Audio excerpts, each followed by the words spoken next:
Bharti news, सीधा, सटीक और निष्पक्ष। Good evening and welcome to Bharti News. I am Shweta Arora Malhotra. Let's have a look at the biggest news of the day. Here is the national news first. In a groundbreaking achievement, the Indian Space Research Organisation ISRO has successfully launched its PSLV C-60 mission featuring the innovative SPADEX space docking experiment technology. The mission involves two small satellites named Chaser and Target, each weighing approximately 220 kilograms. This mission is set to propel India into an exclusive group of nations capable of conducting space docking.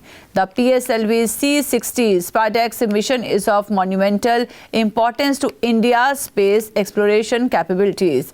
India will become the fourth country in the world after Russia, the United States and China to possess the advanced technology required for space docking. Currently, this space docking technology is held by only 3 countries, making ISRO's achievement a significant milestone. In Himachal Pradesh, a mini truck driver narrowly escaped disaster as his vehicle skidded on a snowy road near Solang Valley, Manali. Heavy snowfall caused traffic disruptions, stranding 1,000 tourist vehicles. IMD has forecast more snowfall from January 2 to 5 in Himachal Pradesh, with advisories urging caution. A mini truck driver had a miraculous escape after his vehicle slipped on a snow-covered road near Solang Valley in Manali. A viral video showed the driver jumping out moments before plunging off a slippery road into a ditch. This incident is not isolated. Several videos have emerged of people sliding and dancing on snow on icy roads in Manali and Shimla as heavy snow blanketed the region. Despite repeated warnings from local governments, tourists continue to drive to high altitudes, putting their safety at risk. Here comes the international news. South Korean court issues warrant to detain impeached President Yoon Suk Yeol amid corruption probe. Yoon's presidential powers were suspended after the National Assembly voted to impeach him on December 14 over his imposition of martial law.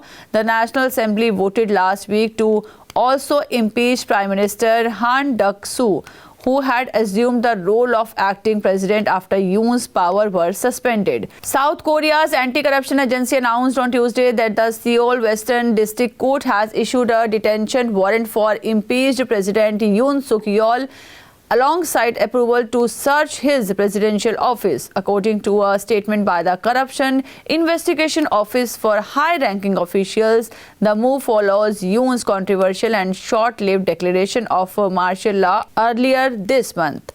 The agency is currently investigating whether this declaration could be classified as an act of rebellion.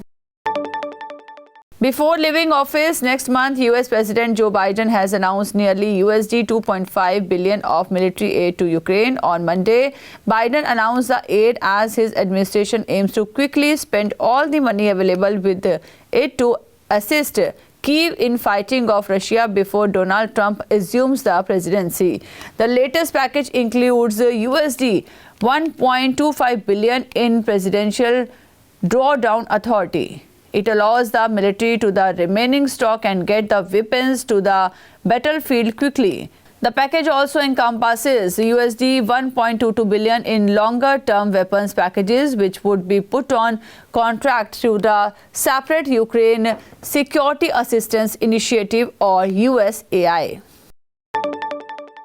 Here comes our sports news. Afghanistan break Pakistan's world record during draw against Zimbabwe. Afghanistan and Zimbabwe played out a draw in the first test of the 2-match series at Queen's Sports Club. Afghanistan have shattered an all-time record in Test cricket that earlier belonged to Pakistan during their 699-run outing with the bat.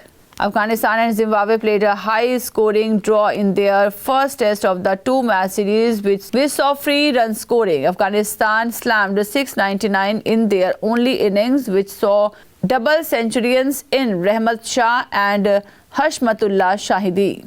They have now shattered a historic record in Test cricket for taking the fewest number of Test matches to score 600 runs in the format. Rohit Sharma has to make a call. Ravi Shastri feels India captain has to think about his future. Rohit Sharma's form has drastically dipped in the recent test season. He has accumulated only 31 runs in 5 innings of the ongoing Border Gavaskar series. Former India head coach Ravi Shastri has stated that Rohit needs to make a decision on his future. Think Virat will play for some time. Forget the way he got out or whatever. I think he will play for another 3 or 4 years, Shastri told in an interview. As for Rohit, Shastri said that the India skipper needs to take a call. As far as Rohit is concerned, it's a call. At the top of the order, just feel the footwork isn't the same. He has probably late at times in meeting the ball, so it's his call at the end of the series, Shastri said on Kohli. Meanwhile, Shastri also opened up on Rohit's batting technique and his lack of foot movement in recent times. At times, we have seen in the series that his front foot is not really moving towards the ball as much as it should. There's a trigger movement and then after that the leg stays planted, he explained. Here comes our business news. RBI expresses optimism about Indian economy, gross NPA 12-year low, GDP to grow at 6.6%. The Reserve Bank of India has released its Financial Stability Report, FSR, expressing optimism about the economy in the near future. It also revealed facts about NPA, the condition of scheduled commercial banks and inflation. The Reserve Bank of India on Monday said that the bank's asset quality improved further and their gross non-performing assets GNPA or bad loans ratio declined to a 12-year low of 2.6% in September 2024. This is backed by falling slippages and steady credit demand. In its Financial Stability Report, FSR, the RBI stated that the net NPA ratio, the proportion of net non-performing asset in net loans and advances, was around 0.6%. Buoyed by falling slippages, higher write-offs and steady credit demand, the gross non-performing assets ratio of 37 scheduled commercial banks fell to a multi-year low of 2.6%, the report said.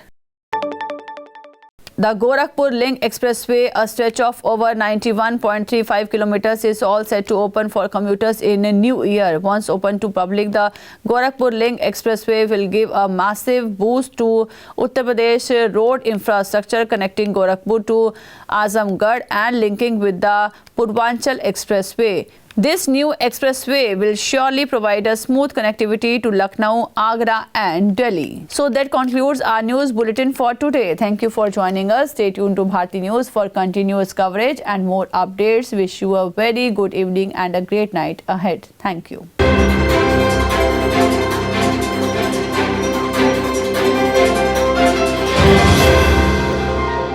Bharti news, सीधा, सटीक और निष्पक्ष।